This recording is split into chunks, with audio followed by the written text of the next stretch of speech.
Drill or cut a hole through the wall sill plate under the electrical junction box location. You will use this hole to route the cold lead and the floor temperature sensor wire to the electrical junction box. Be sure the floor area to be heated is clean, flat, and free of debris that can damage the mat, such as nails, staples, or protruding objects. Lay out the mat according to your design, using as few turns as possible and ensuring that the cold lead is near the electrical junction box location. Remove the clear plastic lining and roll out the mat with the adhesive side down to temporarily hold it in place. To make a turn in the direction the mat is being installed, cut the mesh with the scissors, being careful not to damage the heating cable. Align the mat in the desired direction, ensuring that the adhesive side of the mat is down, and continue to roll it into position. Position the cold lead as close as possible to the wall near the electrical junction box. It must be routed outside of the heating mat, never under or over the heating cable, and must not protrude higher than the heating mat. If the splice is higher than the mat, you must gouge out the subfloor to allow the splice to lay flat under the tile. Run the cold lead inside the wall to the electrical junction box. It's important to position the cord label on the cold lead inside the electrical junction box. If it's necessary to shorten the cold lead, be sure to store the cord label in the junction box. Center the floor temperature sensor between two runs of the heating cable, 4 inches from the end of the heating cable loop. Run it inside the wall to the electrical junction box location. Perform the insulation resistance test, the heating cable resistance test, and the sensor resistance test before you embed the mat in mortar to confirm that the heating cable and the floor sensor have not been damaged.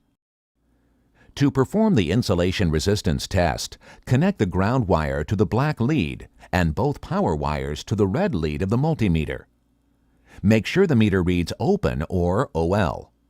Record those readings on the commissioning record. A low value indicates the mat has been damaged and must be repaired. You may contact your local distributor for a Quicknet RK repair kit. To perform the heating cable resistance test, set your multimeter to the 200 ohm range. Connect the multimeter leads to the black and white cold lead wires. Compare this resistance reading to the resistance specified in the product selection table on pages 8 and 9. The value should be within plus or minus 10%. Record these readings on the commissioning record. To perform the sensor resistance test, set your multimeter to the 200K ohm range. Connect the multimeter leads to the red and green wires. Make sure the meter reads between 9 and 25K ohms. Record these readings on the commissioning record. Embed the floor warming mat in mortar. Apply a thin coat of self-leveling mortar over the mat.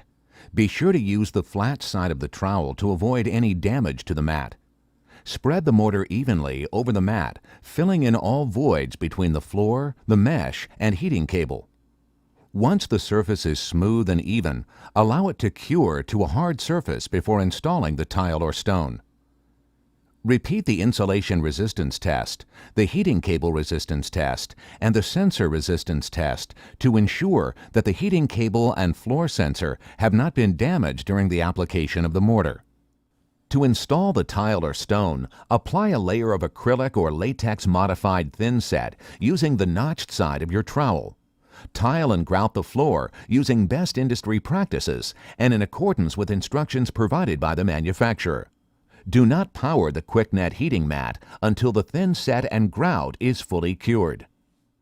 Repeat the insulation resistance test, the heating cable resistance test, and the sensor resistance test to ensure that the heating cable and floor sensor have not been damaged during the installation of the tile.